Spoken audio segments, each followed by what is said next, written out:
Les agradezco mucho Luis Javier Solana, Raúl Trejo del Arbre, Jorge Cepeda Patterson. Esta conversación es una magnífica aportación lo que ustedes han hecho a esta reflexión colectiva sobre el México de nuestros días, pensando en los medios impresos. Les agradezco mucho. Y a ustedes su atención.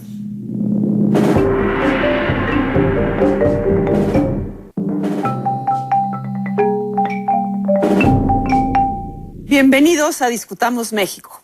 El tema de hoy es un tema enorme. Es el tema de la radio en México. 90 años, casi 90 años tenemos con la radio a nuestro alrededor. ¿Qué ha pasado con la radio? Empieza, como en muchos países, por ahí, principios de los años 20, donde el invento está listo ya para echarse a andar.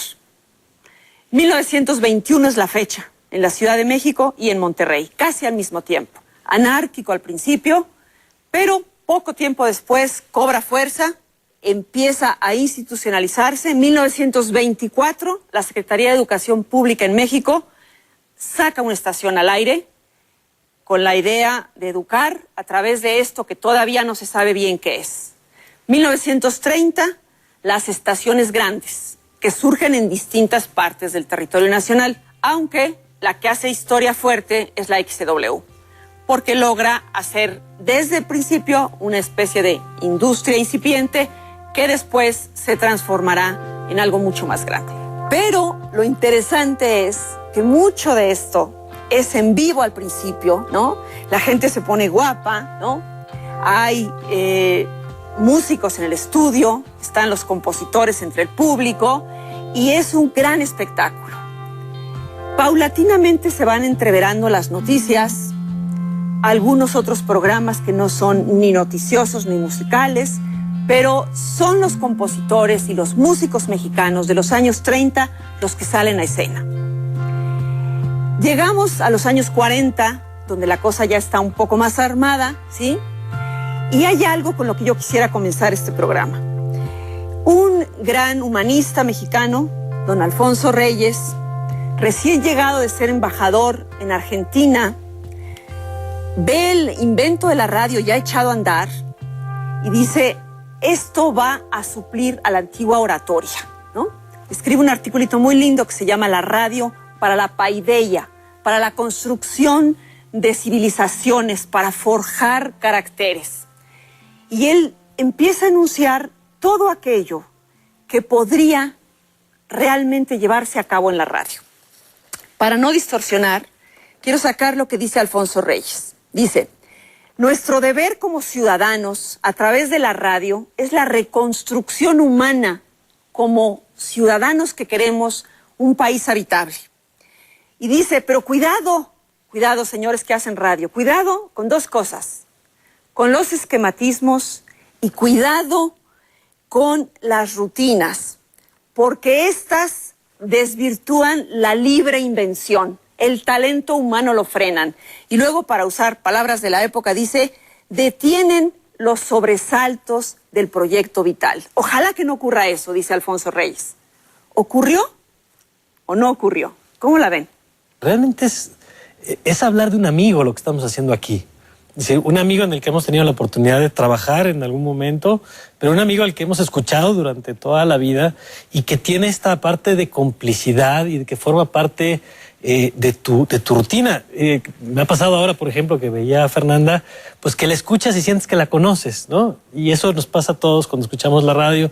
Y creo que esa parte sigue conservando en este miedo que escuchábamos ahora, que es cierto que ahora tenemos formatos quizá mucho más acartonados, que cuando escuchamos un noticiario, no importa en qué estación, el formato es el mismo. Es decir, podremos hablar más adelante quizá de ideológicamente qué ha pasado durante estos 90 años de historia, de lo que significó en su momento una radio para el Estado como un espacio estratégico, ideológico para difundir la propaganda o la visión de un grupo en el poder. También, ¿no? La contra, ¿no? Ahí está una gloriosa red de educación que ojalá volviera a ser lo que fue. Pero... Claro, entonces, en términos de contenido podríamos discutir, pero en términos de formato quizás sí hemos caminado, y Fernanda ahí platicamos en unos momentos, pero es como muy crítica en ese sentido. Se esquematizó, ya se robotizó, ¿no? A ver, ¿pero esto por qué? Sí, siento. Pues porque no es fácil agarrar un caminito y seguirlo. lo que causa sobresaltos, lo que te sorprende, da miedo, ¿no? Y le da miedo a los que lo manejan y a los que les dan las concesiones y a todo mundo. No es tan fácil vivir con alguien que te esté dando sobresaltos diario. O sea, eso es muy difícil. Entonces es muy fácil tener esquemas y entonces armarlo y a todos manejarlos y que todos le caigan con su lana. Eso es lo que da flojera de la radio hoy en día. Es una industria, ¿no? Que muchas veces... Pero es una industria como de maquila en serie. Sí. Esa es la flojera. Que tengamos tantas estaciones, por ejemplo, en el DF, ya ni contarlas de toda la República. Son alrededor de 60. Y que las islas de atención donde digas, ay, qué padre, sean tan poquitas. Si transmiten 24 horas al día, eso es vergonzoso. Pero bueno, ni habla. Alfonso Reyes se detiene a principios de los años 40. Faltan muchas cosas por ocurrir después de eso, ¿no? Surgen nuevas estaciones. Era el pleno nacimiento de la industria, de las cámaras, por ejemplo, de los espacios informativos, ¿no? Así es, así es.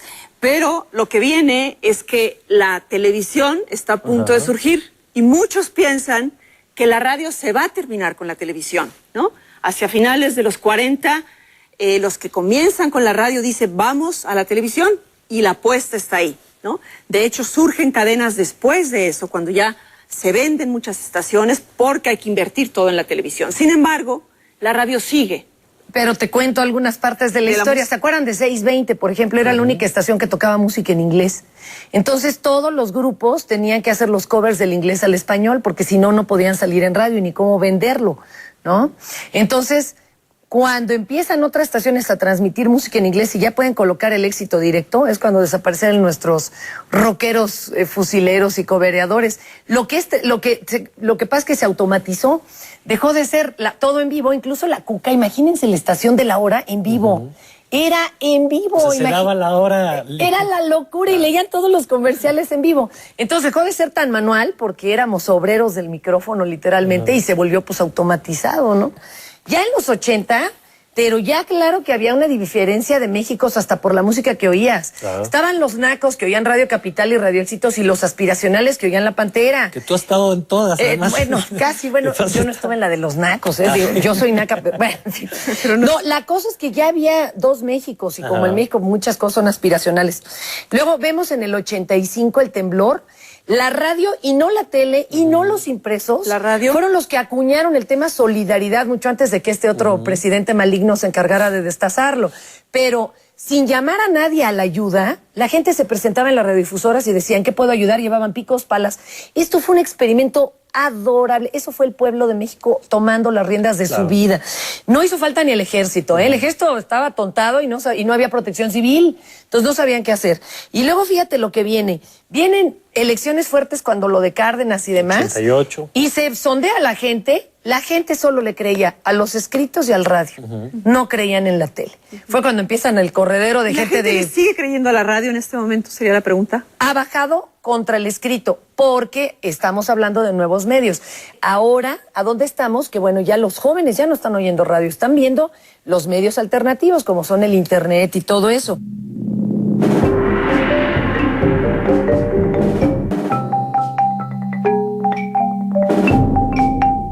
Hay dos modelos, ¿no?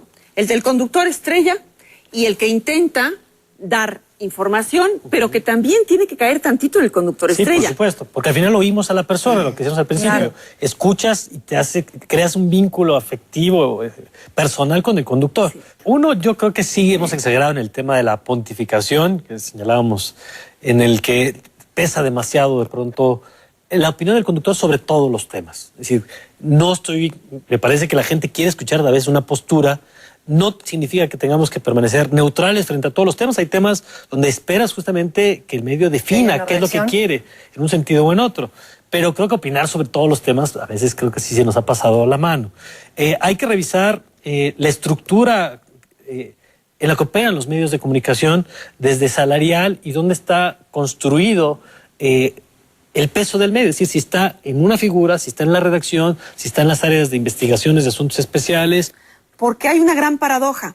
En el país, en México, existen en este año de 2010 1,006 escuelas de comunicación con licenciatura, de las cuales 199 están en el Distrito Federal, 125 en el Estado de México, y hay un gran desempleo, ¿no?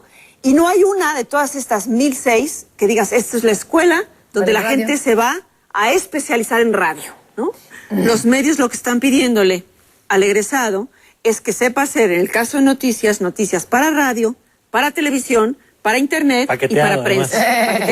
Pero las escuelas no están formando eso, ¿no? No. Están formando para medios tradicionales. Ahí tenemos un problema. Y es que está cambiando, creo que muy rápido. Sí, supongo que es normal, pero en este campo que estamos hablando, la realidad va mucho más rápido de lo que tenemos los reflejos, los académicos, para entender el fenómeno y luego para no si transferir esas capacidades o ayudarles a que ellos las desarrollen, ¿no? Lo que la está teniendo en este momento, y tomo los datos que da ahorita Ibope. Es horrible. Lo que más se está escuchando es grupera. En segundo lugar, noticias. En tercer lugar, juvenil y balada español. En cuarto lugar, inglés, moderna y... Llegó a estar en primer lugar inglés, en una etapa en que tú decías como en un país donde se habla español, pero bueno. Y en quinto lugar, todo esto de la hablada no noticiosa, ¿no? Así están las cosas. Que en este esquema es interesante estos datos porque yo creo que en esa hablada no noticiosa está también el futuro de la radio. Y a mí me tocó ahí sí vivir el asunto de la influenza, por ejemplo. Sí. Y fue muy interesante ver cómo la cantidad de cientos de llamadas que entraban a los programas con los doctores que teníamos ahí en el IMER, como se hizo en otros espacios informativos. Porque ahí es donde encuentras que te da una capacidad de reacción que no tiene la prensa escrita. No puede ser de aquí a que te mande una pregunta. Sí. No, la radio es inmediata, pero tiene algo que la tele creo que no logra tener, que es la calidez. ¿No? Sobre esto de lo comunitario, la calidez, lo que conozco. Aquí hay un fenómeno que hay que saber distinguir en la radio. No todo es radio urbana, ¿no? De gran auditorio.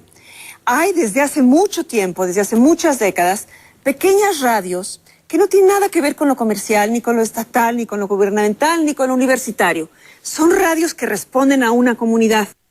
Pero también hay una mala imagen que de repente se empieza a gestar por ahí, pensando que las comunitarias son, como se dijo por ahí, en un desplegado en el mes de diciembre del año 2009, se dice, bueno, estas radios responden a un modelo chavista, por ejemplo, se dijo. O sea, esto es totalmente equivocado. Aquí hay, y en México estamos atrasados en eso, hay que ver con lupa en el país dónde está la comunidad que respalda a cada radio. Y si no la hay, pues no hay radio comunitaria. Pero si la hay que defenderla y hay que protegerla y hay que darle existencia en la ley. Quizá no se ha democratizado la frecuencia tradicional de gran potencia, pero sí las formas de tener acceso hacia estos canales de difusión. Es decir, hoy todavía con las barreras tecnológicas y con lo que eso implica, pero cada vez más personas pueden hacer escuchar su voz y eso creo que es muy bueno. Y en la medida en que, bueno, pues nos formemos como más exigentes, que sepamos leer entre líneas, que sepamos quién es quién en los medios, pues tendremos un mejor consumo y más disfrutaremos, creo que lo que nos puede ofrecer este gran amigo que es la radio, ¿no? Sí. Fíjate, de cuando yo entré que los locutores parecía que comían pechuga de ángel y engolaban la voz y no les dolía el juanete, a que ahora por lo menos se oye un poco más de realidad, aunque sigue habiendo estaciones que parece que están transmitiendo en Miami. Bueno, pues ya llevamos un gran brinco. Yo quisiera que la radio la pudiera usar todo el pueblo, que la pudieran usar como se usa el internet o como se usa el correo o como se usa el teléfono. Me inquietaría, me gustaría que nuestro público, que se hiciera cada vez más crítico, también fuera autocrítico y se atreviera a verse en el espejo y no peinarse frente a la tele pensando que son Thalía. Porque por eso tenemos medios aspiracionales, pues para darle gusto a estos que no quieren ver quiénes son. Me gustaría que siguiera rellenando todos estos terribles huecos de soledad que tenemos. Por eso está el radio, por eso es mágico el radio. En el radio, de veras entramos hasta donde no entra ni su hermano ni su mamá. Hemos estado presentes en la primera vez de una pareja, en cosas así que no le pasa a otro medio. Los otros son como un gran elefante blanco, tardan días, horas, es pesado, hacer este programa es un problemón. O sea, el radio es como aventarse en bungee, a veces no traes tirantes. Y sobre todo que pudiera seguir siendo muy íntimo, que pudiéramos seguirlos tocando. Y bueno, pues invitarlos a que redescubran la radio y que los chicos se atrevan a hacerla y que la vuelvan a hacer, ¿saben qué? Retadora, provocadora y sorprendente. Ahorita hay muy poca. Gracias, Fernanda Tapia. Gracias, Mario Campos. Fátima, gracias a ustedes. Hay muchísimo que discutir en este medio, en esto que es la radio, porque finalmente la radio refleja la vida y todos en nuestras vidas tenemos huecos, anhelos, ganas de ser mucho mejores. Gracias y tendremos que seguir discutiendo México, también sobre radio. Gracias.